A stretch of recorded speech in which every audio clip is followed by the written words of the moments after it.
오늘은 특별히 강사 목사님을 통해서 하나님 말씀을 듣도록 하겠습니다. 오늘 말씀을 전해주실 목사님은 박은조 목사님이십니다. 목사님은 현재 글로벌 문도 하우스의 원장으로 또 기독교 대학인 한동대학교, 포항 한동대학교의 교목 실장으로 일하고 계십니다. 목사님 나오셔서 말씀 증거해 주시겠습니다.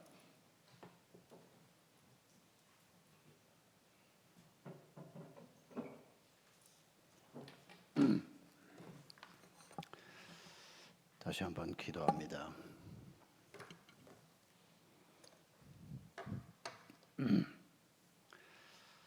감사하신 주님,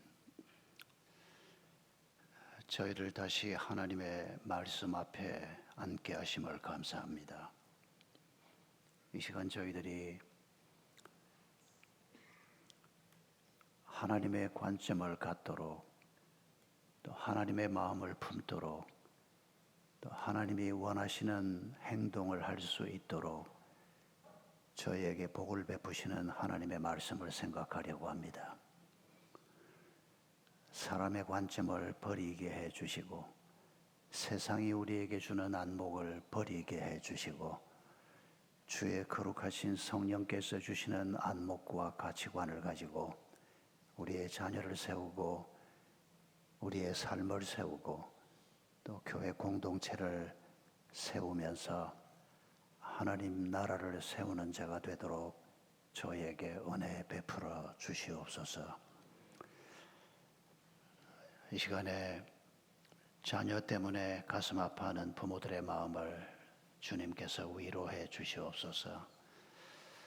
또 부모 때문에 가슴 아파하는 자녀들의 기도 또한 응답해 주시옵소서. 사별이나 이혼에 쓰라린 경험을 하고 아직도 상처를 씻지 못하고 있는 분들에게 하나님의 위로와 평화를 주시옵소서. 인생살이에 이런저런 아픔을 안고 주님의 도움을 간구하는 성도들에게 오늘 성령님께서 더욱더 직접적으로 말씀해 주시고 그 마음을 만져 주시옵소서.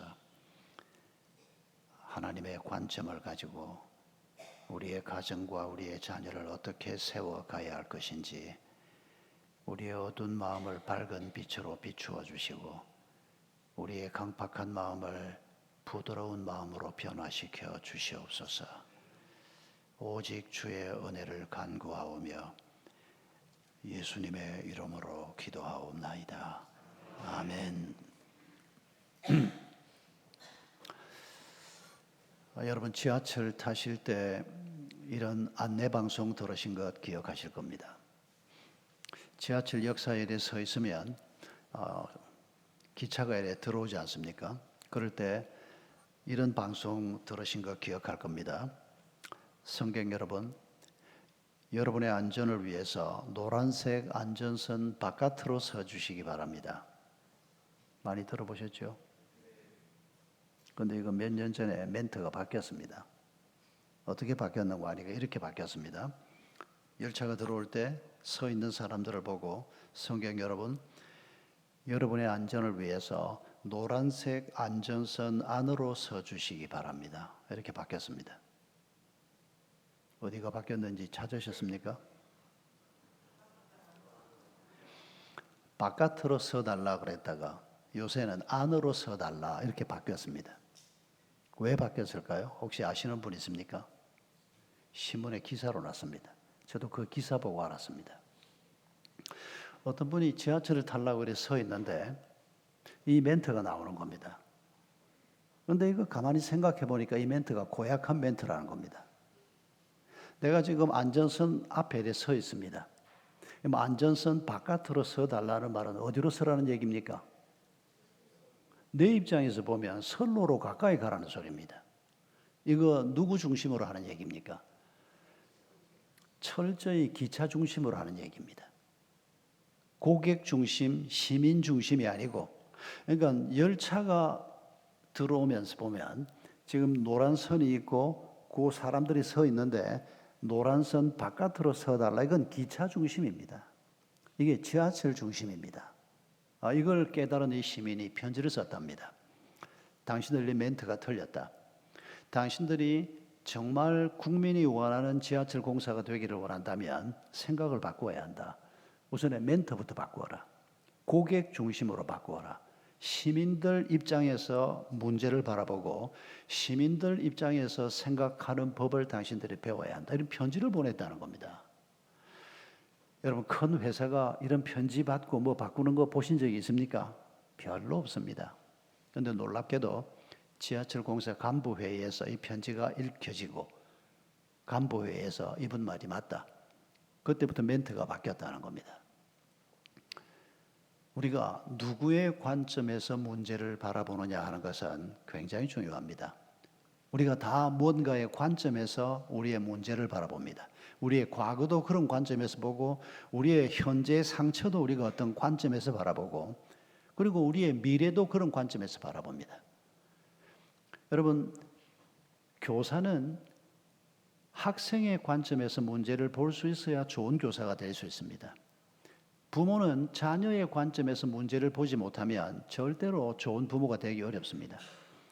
부모가 생각하는 방식으로만 생각해서 아이들 마음에 감동을 줄 수도 없고 설득을 할 수도 없습니다. 얼마 전에 제가 한 부모가 하는 이런 얘기를 들었습니다. 아이가 중학교 2학년짜리 여자아이가 맨날 그냥 방탄소년단이니 뭐니 그냥 너무 그런 노래에 빠져 있어서 엄마가 애한테 나중에는 화를 내면서 막 말을 했다는 겁니다. 너는 교회 다니면서 엄마도 집사인데 너는 복음 찬송 듣는 꼴은 내가 볼 수가 없고 맨날 어떻게 그런 음악만 듣냐.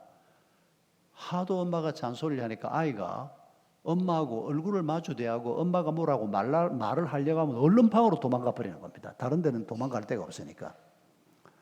아이하고 엄마하고의 관계가 너무 나빠진 겁니다. 대화가 안 되는 겁니다. 어느 날 이 엄마가 이렇게 생각했다는 겁니다.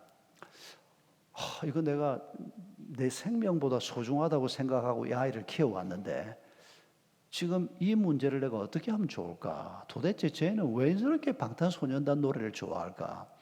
이 엄마가 어느 날 방탄소년단 노래를 들어봤다는 겁니다. 다이너마이트를 들었답니다. 다이너마이트가 뭔지 모르시는 중학생 자녀가 있는 부모라면 여러분 다이너마이트가 뭔지 모르면 회개하셔야 됩니다. 성경 말씀은 아니지만은 이 엄마가 다이너마이트를 들어보니까 가사가 너무 좋고 곡이 너무 좋더라는 겁니다. 그래서 방탄소년단 노래를 그날 아이가 집에 돌아오기 전에 여러 곡을 들었는데 내가 잘못했구나 이런 생각이 들더라는 겁니다. 이 엄마 말을 너무 100% 믿을 필요는 없습니다. 제가 그 노래를 다 들어본 것도 아니고 아무튼 엄마는 세상에 이 노래가 그렇게 몹쓸 노래가 아닌데 내가 너무 내 입장만 생각했구나. 아이가 학교 갔다가 집에 돌아왔습니다. 아이는 엄마가 또 무슨 잔소리를 할 건가 그러면서 딱 문을 열고 들어왔는데 엄마가 이렇게 말했습니다. 엄마가 오늘 다이너마이트 들었는데 곡이 너무 좋더라. 이 아이가 엄마가 그 말을 했을 뿐인데 엄마를 끌어안고 엄마 하면서 울더라는 겁니다. 너무 지도 가슴이 답답했는데 엄마가 자기가 좋아하는 노래를 들었다 그러니까 또 그게 참 좋더라 그러니까 엄마하고 마음이 갑자기 확 소통이 되는 겁니다. 아이들이 좋아하는 음악이 문제가 있을 수 있습니다. 그런데 대개는 오늘 집을 나서기 좋아하는 부모가 그 시각을 가지고 아이들이 좋아하는 음악을 바라보면 아이들 음악은 들을 게 없습니다. 여러분 그건 조심하셔야 합니다. 노래 자체가 고약한 노래가 있습니다. 음률 자체가 아주 고약한 음률도 있고 또 가사가 고약한 것도 있습니다. 그런데 무조건 우리가 부모 입장에서만 찬송가만 불러도 은혜로운데 뭐 복음성가 들어야 되냐. 요새는 교회 안에 이렇게 말하는 장로님이 없습니다. 제가 처음 목회 나갔을 때만 해도 장로님 다수가 그렇게 생각하고 있었습니다. 전혀 감동이 없으시네.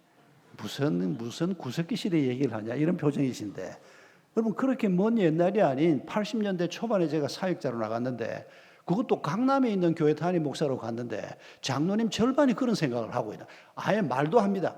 목사님 꼭 복음 찬송을 불러야 됩니까? 그냥 우리 찬송가에 있는 곡만 불러도 너무 은혜가 넘치고 가정예배 때 아이들하고 이 노래만 불러도 아이들이 좋아하는데 맞습니다. 장로님 말이.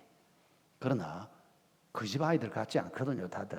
그리고 새로운 곡이 나오면 또 그 곡을 우리가 함께 부르는, 여러분 지금 새로 나온 곡들 중에 고약하고 경박스러운 곡들도 있지만은 좋은 찬송가가 얼마나 많습니까? 요즘 최근에도 아주 좋은 찬송가들이 많이 나오고 교회 안에 지금 전국 교회 안 부르는 교회가 없을 정도로 좋은 곡들이 지금 몇 곡 요즘 뜹니다만은, 여러분 우리가 자녀의 관점에서 문제를 함께 바라보고 그러면 좋은 부모가 될 수 있습니다. 부부도 마찬가지입니다. 부부가 남편의 관점에서 뭔가를 바라볼 줄 아는 아내, 아내의 관점에서 뭔가를 바라볼 줄 아는 남편이 될 때 우리의 마음이 넓어지고, 그래야 우리가 서로 돕는 배필이 될 수 있습니다. 여러분, 하나님께서는 성경을 통해서 우리에게 계속해서 말씀하시는 주제가 있습니다. 그건 너희가 사람의 관점에서 문제를 보지 말고 나의 관점에서 문제를 봐야 한다라고 하는 것입니다. 우리가 하나님의 관점에서 세상을 볼 수 있으면, 하나님의 관점에서 나를 볼 수 있으면 내가 얼마나 소중한 존재인가를 알 수 있습니다. 하나님의 관점에서 내 과거를 볼 수 있으면 과거도 변합니다. 세상 사람들은 과거가 변한다는 말을 믿지 않으려고 합니다. 그러나 예수 그리스도를 만나고 나면 상처뿐인 내 과거였고 생각지도 않고 싶은 그런 어두운 내 과거였는데, 예수님을 만나서 과거를 다시 한번 돌아보면 그 어두침침한 과거에도 하나님의 손길이 있었고 그 과거의 어두움을 통해서 하나님이 역사하신 것을 우리가 발견할 수 있습니다. 과거도 변합니다. 문제는 우리가 하나님의 관점을 갖는 것이 중요합니다. 이건 단순히 눈의 문제가 아니고 우리가 하나님의 관점을 갖는다는 것은 우리의 가치관의 문제고 우리의 사고방식의 문제고 우리의 마음의 문제입니다. 여러분, 성경을 보면 신약과 구약을 통틀어서 사람의 관점과 하나님의 관점이 부딪히는, 충돌하는 장면을 자주 보여줍니다. 그리고 그런 장면을 통해서 하나님은 우리에게 사람의 관점을 버리고 하나님의 관점을 가지라고 가르치고 있습니다. 출애굽기 14장 장면은 신앙생활을 조금만 하신 분이면 다 아는 장면입니다. 이스라엘 백성들이 무려 한 200만이, 어떤 분은 300만까지 될 거라고 말하는 분도 있는데 적어도 200만이 넘는 큰 군중이 이집트를 빠져나왔습니다. 그리고 홍해 앞에까지 왔습니다. 그런데 그때 뒤에서 이집트 군대가 따라옵니다. 앞에는 바다가 있고 뒤에는 자기들을 죽이려고 하는 그 당시 최고의 강대국이었고 정예병들이 대규모로 따라오고 있습니다. 여러분, 이런 상황에서 두려워하지 않을 사람이 누가 있겠습니까? 물에 빠져 죽어야 된단 말이냐, 아니면 저 이집트 군대 칼에 맞아 죽어야 된단 말이냐, 이런 두려움을 느낄 수밖에 없습니다. 여러분, 이때 사람의 관점에서 이 문제를 바라보았던 사람들이 뭐라고 말했는지를 성경이 기록하고 있습니다. 출애굽기 14장 11절 12절을 보면 애굽에 매장지가 없어서 우리를 여기까지 끌고 와서 죽게 하느냐, 애굽 사람을 섬기는 것이 광야에서 죽는 것보다는 낫겠다, 이런 말을 합니다. 여러분, 이게 이스라엘 백성들이 한 말입니다. 잊지 마십시다. 우리 입에서도 이런 말이 나올 수 있습니다. 우리가 하나님의 은혜를 경험하고 오랜 세월 하나님을 믿는 자로 살아왔음에도 불구하고 우리가 어떤 사안을 사람의 관점에서 바라보면 이런 말밖에 못하는 겁니다. 아니, 왜 나한테 이런 일이 생겨? 왜 하필 내가 암이야? 왜 하필 우리 아이한테 이런 일이 생겨? 사람의 관점에서 바라보면 불평 외에는 할 말이 없는 사람들이 성경에 수두룩합니다. 그런데 여러분, 바로 이어서 출애굽기 14장 13절 14절에서 사람의 관점과 달리 하나님의 관점에서 이 문제를 보고 있던 모세가 한 말을 기록하고 있습니다. 이 둘을 딱 대조하면서 우리에게 하나님이 전해주고 있습니다. 모세는 이렇게 말합니다. 모세가 백성에게 이르되 너희는 두려워하지 말고 가만히 서서 여호와께서 오늘 너희를 위하여 행하시는 구원을 보라. 너희가 오늘 본 애굽 사람을 영원히 다시 보지 아니하리라. 여호와께서 너희를 위하여 싸우시리니 너희는 가만히 있을지니라. 여러분, 모세는 두려움이 없었을까요? 모세도 아마 순간적으로 아니 이거 어떻게 되는 건가? 하나님이 우리를 가나안까지 데리고 간다고 했는데 지금 이 바다에 빠뜨려 죽이려고 하나? 이집트 군대의 손에 죽게 하려고 하나? 아니지. 하나님이 그럴 리가 없지 않습니까? 하나님이 가나안까지 데리고 간다고 약속을 하셨는데 어떻게 자기들을 여기까지 데려 놓았는데 거기서 죽인단 말입니까? 과거를 조금만 더 잘 생각해 보면, 하나님이 어떤 분인지를 조금만 더 잘 생각해 보면 그럴 리가 없는 하나님이라는 것을 알 수 있습니다. 그렇게 어려운 일이 아닙니다. 그래서 모세는 사람의 관점으로 불평하는 사람들과는 달리 아직 하나님이 어떻게 하실지는 지금 모세가 모르고 있습니다. 하나님이 홍해를 가를 것이다. 모세는 그것까지는 몰랐습니다. 그러나 가만히 있어서 하나님이 어떻게 하시나 기다려보자. 분명히 하나님이 뭔가를 하실 것이다. 여러분, 이게 하나님의 관점에서 문제를 보는 사람의 태도입니다. 하나님은 우리가 11절, 12절에서 사람의 관점으로 두려워하는 이런 사람이 되지 말라는 것입니다. 이런 사람이 되면 삶이 흔들리고 심지어는 뿌리채 뽑혀 나갈 수가 있기 때문입니다. 그러나 우리가 부족해도 하나님의 관점에서 문제를 볼 줄 알고 하나님의 관점에서 해법을 찾을 줄 아는 사람이 되면 이집트 군대가 와도 두려워하지 않는 사람이 될 수 있다고 하나님이 지금 말씀하고 있는 겁니다. 신약의 하나님의 관점과 사람의 관점이 충돌하는 아주 대표적인 귀절 중에 하나가 바울 얘기에 나옵니다. 사도행전 마지막 장이 28장입니다. 28장의 맨 마지막 절이 31절입니다. 여러분, 사도행전이 어떻게 끝나는 거 하니까 사도 바울이 감옥에 갔습니다. 로마 감옥에 지금 죄수로 가 있습니다. 그런데 2년 동안 하나님께서 사도 바울을 셋집에 있게 했습니다. 관원들의 마음을 움직여서 셋집에 있도록 배려를 했습니다. 2년 동안 이 셋집에 있으면서 사도 바울이 하나님의 말씀을 전했는데 사도행전 28장 31절에 사도 바울이 담대하게 하나님의 나라를 전파하고 거침없이 하나님의 나라를 전파했더라로 사도행전이 끝납니다. 여러분, 이 귀절을 가만히 생각하면 사도 바울이 믿음을 가지고 열심히 설교하고 성경을 가르쳤던 거 좋습니다. 그런데 거침없이 가르쳤더라. 이 거침없이라고 하는 단어가 좀 마음에 걸리지 않습니까? 여러분, 그러다가 사도 바울이 얼마 후에 돌아가셔 버렸습니다. 순교당했습니다. 아니, 하나님이 거침없이 그가 설교했더라라고 말하려고 하면 로마 감옥을 부수고라도 그 사도 바울을 빼내시든지, 그러다가 얼마 후에 돌아가시고 말았는데 그런 분 얘기를 하면서 거침없이 그가 하나님의 말씀을 전했더라. 이게 무슨 뜻이겠느냐 그 말입니다. 사람의 관점으로만 본다면, 아니 죄수였던 사람이 잠깐 셋집에 나와 살았다고 하지만은 적어도 거침없이 하나님 나라를 얘기했더라라고 말하려고 하면 죽지 않게 하고 감옥에서 빼내시고 우리가 이런 생각을 안 해볼 수가 없습니다. 여러분, 하나님이 힘이 없어서 사도 바울을 로마 감옥에서 빼내지 못했을까요? 여러분, 하나님이 우리가 감기 몸살 걸렸을 때는 기도하면 치유해 줄 수 있는데 암, 사기다, 말기다 이러면 이런 걸 가지고 하나님 앞에 기도하면 하나님이 조금 난처하실 거다 이렇게 생각하십니까? 당신은 그리스도인이라고 말하기가 어렵습니다. 하나님을 그런 분으로 본다면 당신은 하나님을 아는 분이 아닙니다. 하나님은 모든 것을 지으신 분입니다. 오늘도 말씀 한마디로 모든 것을 흥하게 할 수도 있고 망하게 할 수도 있는 분입니다. 그분은 우리와 같은 존재가 아닙니다. 하나님이 힘이 없어서 사도 바울이 로마에서 죽게 했다고요? 아닙니다. 때가 됐을 뿐입니다. 여러분, 바울이 젊었을 때 빌립보에서 전도하다가 감옥에 끌려갔지 않습니까? 그때 하나님이 어떻게 했습니까? 감옥을 흔들어 버렸습니다. 그리고 그 감옥에서 무사히 빠져나오게 했지 않습니까? 그런데 그 하나님이 한 세월이 한 20년 지나서 지금은 힘이 없어져 버린 겁니까? 아닙니다.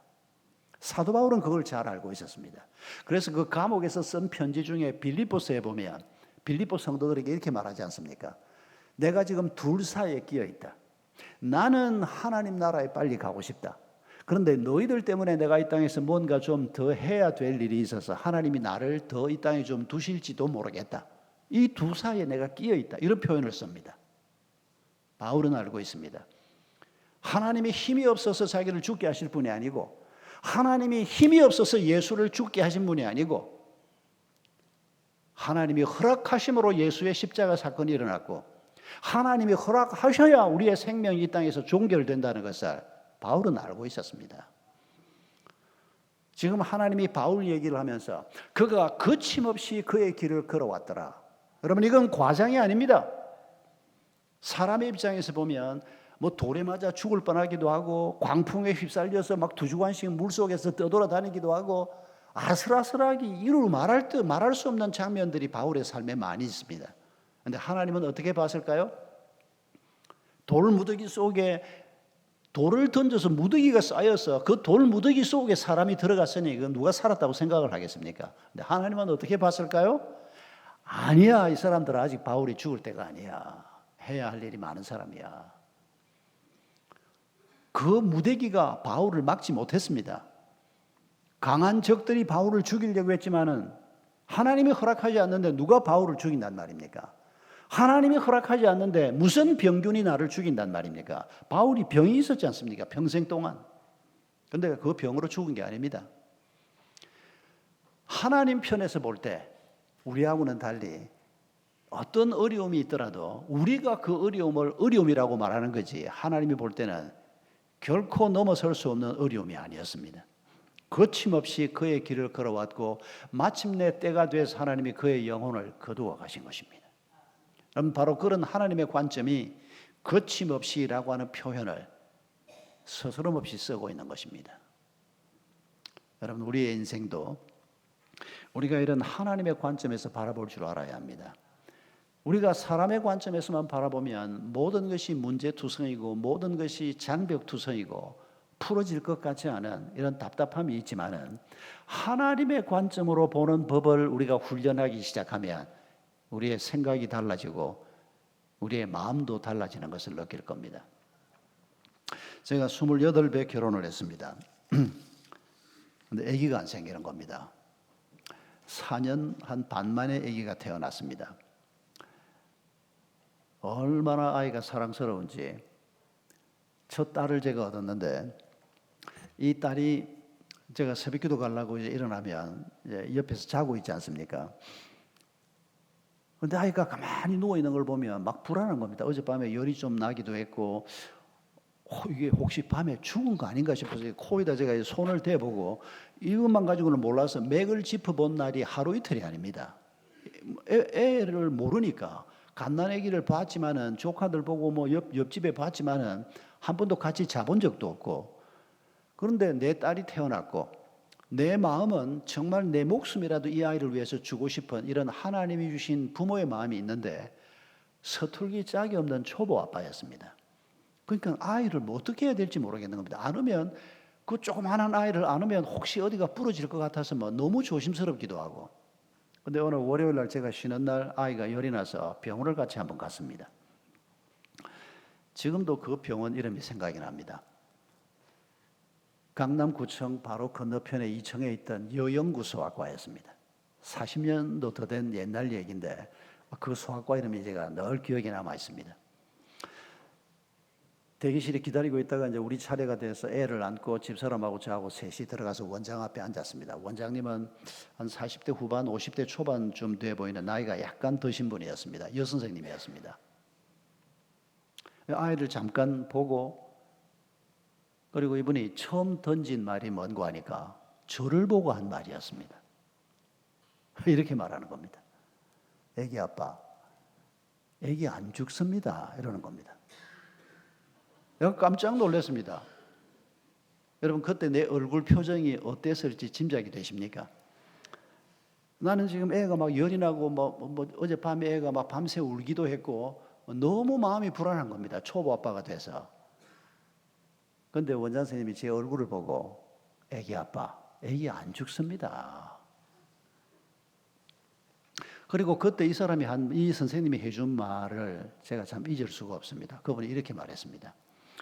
아기들은 세상에서 가장 안전한 엄마 뱃속에 있다가 이 세상에 태어나면서부터 아이들이 시련을 겪기 시작한다는 겁니다. 오염이 되고 공기며 물이며 아이들이 잔병 치레를 많이 하게 돼 있다는 겁니다. 그러니까 앓고 회복되고 이러면서 아이들이 면역력이 생기고 몸이 조금씩 튼튼해지기 시작하고 초등학교 입학할 때쯤 되면 더 이상 잔병 치레를 안 하게 된다는 겁니다. 그 얘기를 아무도 나한테 해준 적이 없습니다. 제 아내는 시집 올 때 아주 큰 무슨 육아 전서 이런 걸 들고 왔더라고요. 근데 저는 그 책을 누가 읽어보란 말도 안 하고 뭐 아무것도 모르고 있었는데 그날 그 선생님이 그 얘기를 한 걸 제가 평생 잊을 수가 없습니다. 여러분, 우리가 초보 아빠가 아기를 키우는 것 같은 이런 서툰 자리에서 빨리 벗어나야 합니다. 여러분, 그리스도인으로서 하나님이 우리를 키우기 위해서 하나님의 관점을 갖게 하고 하나님의 마음을 품게 하고 하나님의 목표를 우리에게 주시려고 하고 하나님의 전략을 우리에게 주시려고 성경을 주셨고 교회 공동체를 주셨고 목회자들을 세우신 겁니다. 여러분, 이런 하나님의 관점을 우리가 갖지 못하면 우리는 교회를 수십 년을 다녀도 패배자로만 살게 될 겁니다. 오늘이 어린이 주일입니다. 꽃주일이라고 하지 않습니까? 여러분, 우리의 자녀에 대해서 연세 드신 분들은 아이들이 벌써 다 자라고 손주들도 있겠는데 내 자녀, 내 손주들을 놓고 지금 우리가 가지고 있는 마음이 뭔가를 한번 떠올려 보십시다. 아이를 생각하면 어떤 느낌이 드십니까? 기분이 좋습니까? 아니면 저거는 공부도 못하는 게 앞으로 뭐가 될 건가 이런 걱정부터 먼저 생깁니까? 저거는 성질머리도 더러운 게 뭐 어떤 신랑을 만나서 살 건가? 여러분, 우리가 우리의 자녀를 바라볼 때 어떤 관점을 가지고 있나를 말씀을 따라서 한번 적용해 보십시다. 우리가 어떤 관점을 가지고 있든지 간에 다 버립시다. 하나님은 우리의 자녀를 어떤 관점으로 바라보나를 우리가 생각하고 그 관점을 나의 관점으로 삼으시기 바랍니다. 이게 복입니다. 성경이 우리에게 주는 복은 다른 게 아닙니다. 복하고 써서 우리에게 주는 게 아니고 우리가 복을 받을 수 있는 삶의 길로 인도하시는 겁니다. 어떤 분은 그 말을 하나님이 꽃을 확 피워서 우리에게 주는 게 아니고 씨앗을 주시는 분이다. 그래서 그 씨앗을 심어서 그 씨앗이 아름다운 꽃으로 자라는 것처럼 그 모든 과정에 하나님이 복을 주시는 거다. 이렇게 표현하기도 합니다만은 여러분, 시편 128편 3절에서 하나님이 우리의 자녀를 바라볼 때 어떤 눈으로 본다고요? 내 상에 둘러앉은 자녀들은 뭐라고요? 어린 감람나무 같을 것이라. 여러분, 이 감람나무가 올리브나무입니다. 여러분, 올리브나무는 간단하게 말하면 돈 되는 나무라는 얘기입니다. 여러분, 우리가 어릴 때만 해도 제주도에 감귤나무 한 그루 있으면 아이 하나 대학 보낸다 그랬습니다. 그때는 감귤이 엄청 비쌌거든요. 그러니까 하나님께서 내 상에 둘러앉은 자식이 저는 셋입니다. 셋이 이래 밥을 먹고 있는, 그럼 아이들이 아직 어리면 다 그런 상황 아닙니까? 그 아이들을 바라볼 때 어떤 눈으로 보라고요? 이것들이 아직 돈을 벌어오지는 못하지만은 어린 감람나무, 젊은 감람나무, 젊은 올리브나무다. 하나님이 이런 눈으로 보고 계시고 내 자녀인 너희도 그런 눈으로 너희 자녀를 보라는 겁니다. 여러분, 이거 바꾸어 말하면 제가 몇 년 전에 저희 교회에서 이 설교를 처음 할 때 바로 그 전주간에 제가 신문 기사에서 뭘 봤는가 하니까 대한민국에서 제일 비싼 땅이 어딘가 하니까 그때 기사입니다. 명동 신세계백화점 바로 옆에 그때 거기에 무슨 전자제품 대리점이 있었나 했는데 그 바로 옆에 평당 뭐 3억인가 2억 몇천인가 하는 그때 그 해 당시에는 거기가 대한민국에서 제일 비싼 땅이었습니다. 그 기사를 제가 보고 그리고 이제 주일날 제가 마침 이 설교를 하게 됐는데 제가 그때 이렇게 표현을 했습니다. 여러분, 우리가 우리 아이 자녀를 볼 때, 나는 셋이니까 우리 세 자녀를 볼 때 명동에 제일 비싼 땅에 세워져 있는 빌딩이 세 채다. 왜 한두 분만 아멘하고 다른 분은 아멘 안 합니까? 하나님이 그렇게 말씀하셨다니까요. 감람나무다라고 하는 말이 오늘 우리식으로 표현하면 바로 그런 뜻이라니까요. 근데 그날 제 그 설교를 듣고 우리 교회 한 젊은 아빠가 저녁에 아이들하고 가정 예배를 드리면서 오늘 박 목사님이 설교할 때 너희들을 그 양반은 딸 하나 아들 하나였습니다. 명동 빌딩이다라고 얘기했는데 아빠가 그 말씀 듣고 너무 감사했다. 이런 얘기를 전한 겁니다.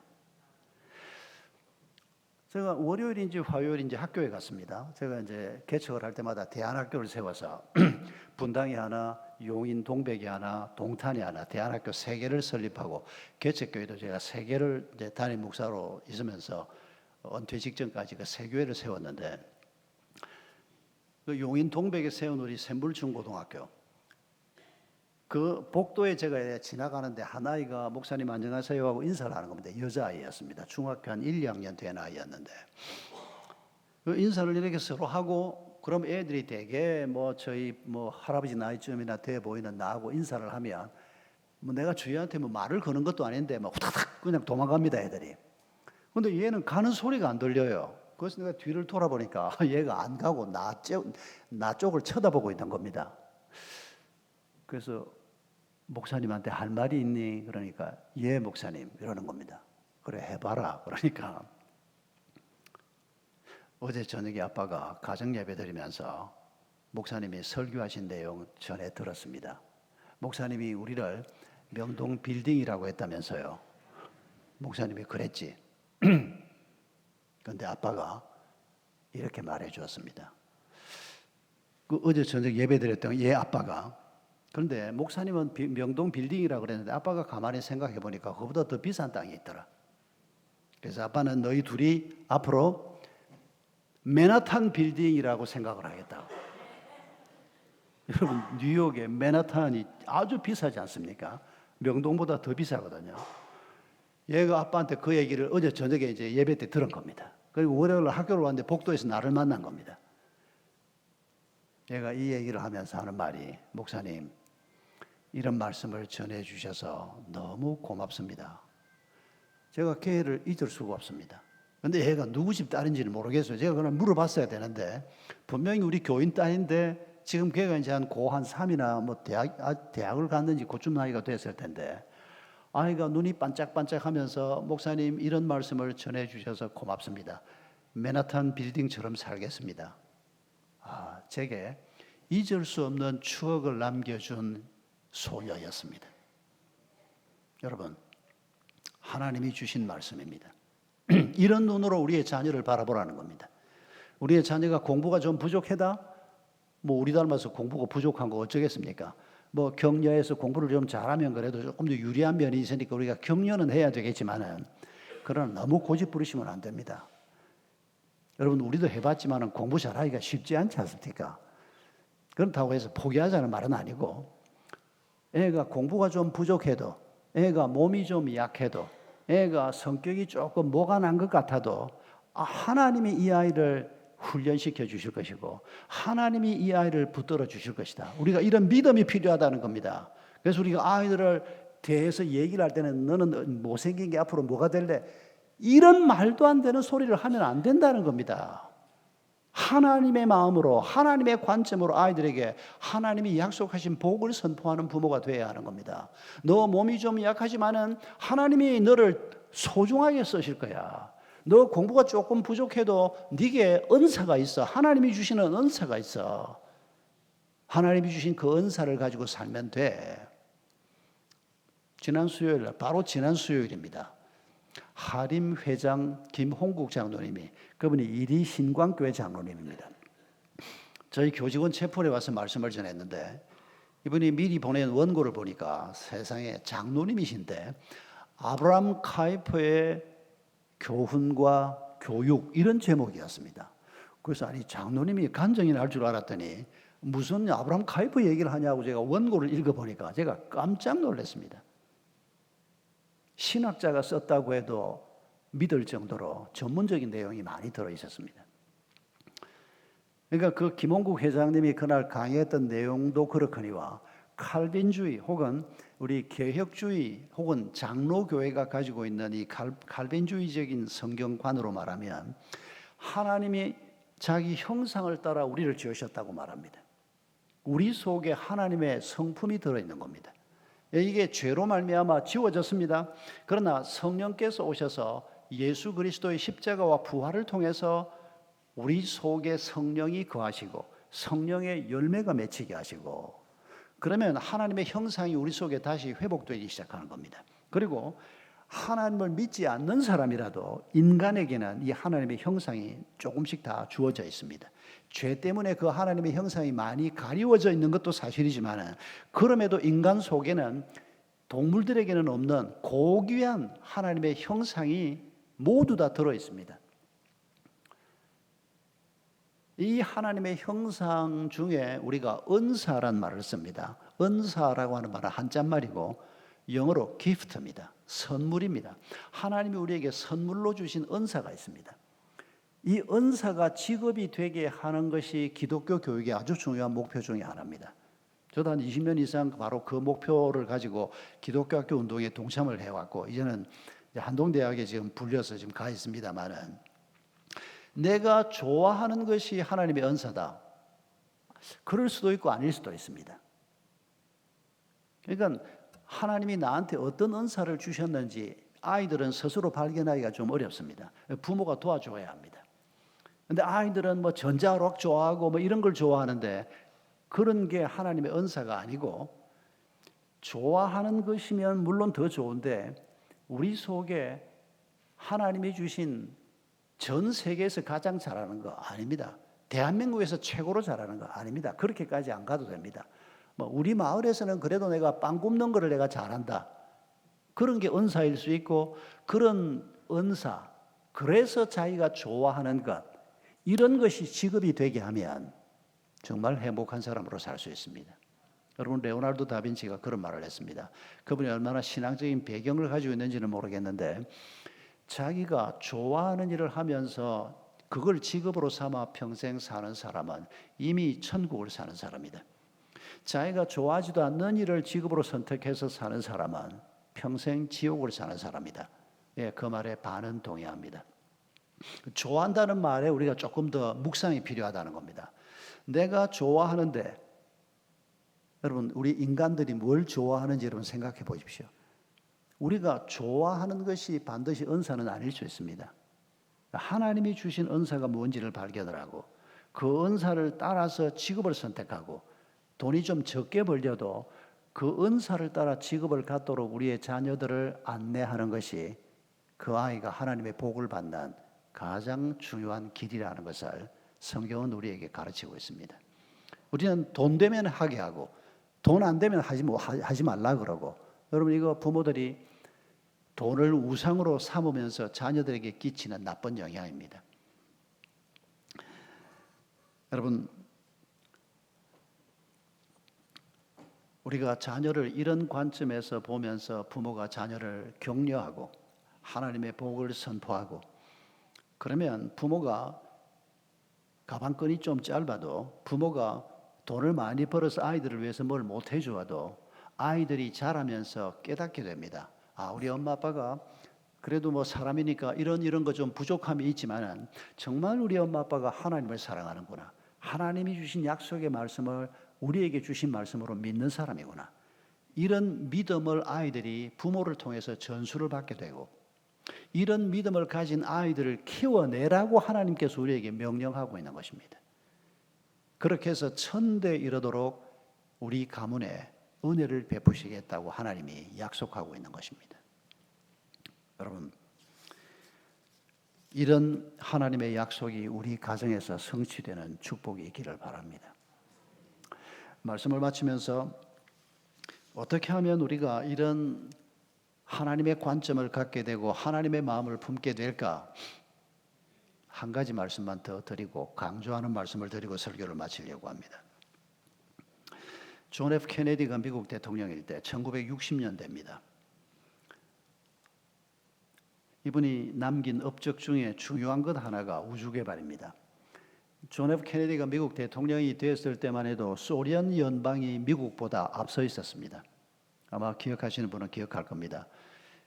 유인 우주선을 타고 지구 궤도를 한 바퀴 도는 거 소련이 먼저 해냈습니다. 미국은 그때까지 그걸 못 해내고 있었습니다. 그래서 케네디가 대통령이 되면서 몇 가지 공약을 발표한 것 중에 하나가 우주 개발이었습니다. 그래서 나사에 엄청난 투자를 하고 그 결과로 1969년이지요. 아폴로 11호가 사람을 태우고 달에 갔던 것이 바로 그때부터 미국 정부가 계속 투자한 결과물이었고 그때부터 소련은 도저히 미국하고 경쟁 상대도 되지 않는 이런 상황이 되고 말았습니다. 그래서 케네디 대통령이 나사를 굉장히 자주 왔답니다. 와서 연구자들을 격려하기도 하고 밥도 사주고 굉장히 자주 왔는데 한번 케네디 대통령이 나사에 왔습니다. 차에서 내려서 현관으로 이렇게 들어가는데 저쪽 건너편에서 청소를 하고 있는 직원을 대통령이 봤습니다. 그런데 이 대통령이 직원을 이렇게 쳐다보니까 너무 신나게 청소를 하고 있는 겁니다. 저 양반이 무슨 좋은 일이 있어서 저렇게 신이 나서 막 청소를 하나 그런 생각을 하면서 현관으로 들어갔습니다. 궁금해서 견딜 수가 없었던 모양입니다. 그래서 저 양반을 좀 데리고 와보라고 좀 물어봐야 되겠다고.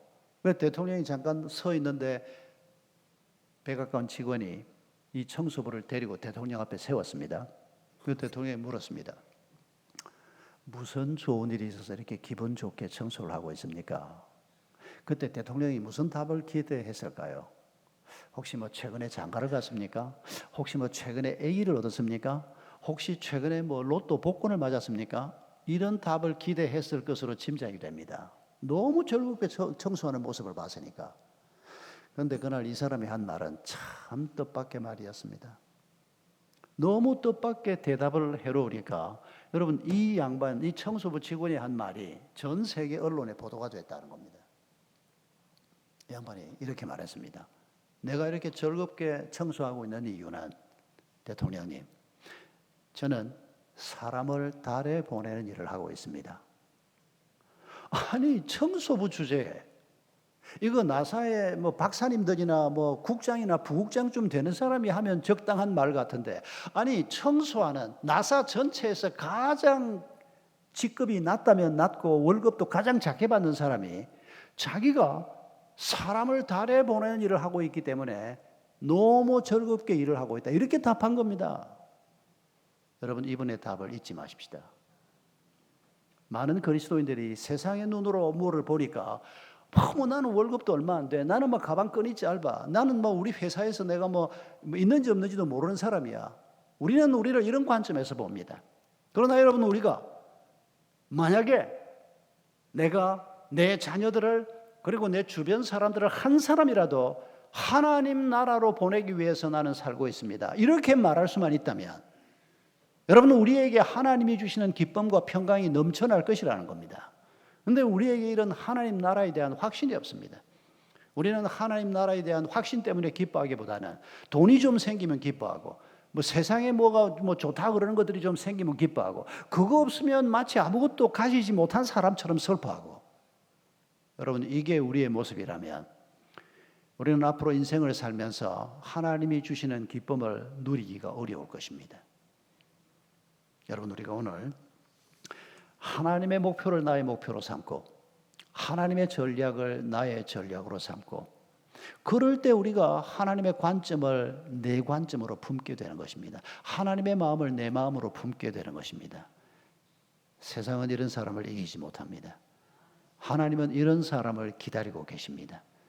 우리가 바로 그 사람이 되는 복이 있기를 바랍니다. 함께 기도하십시다.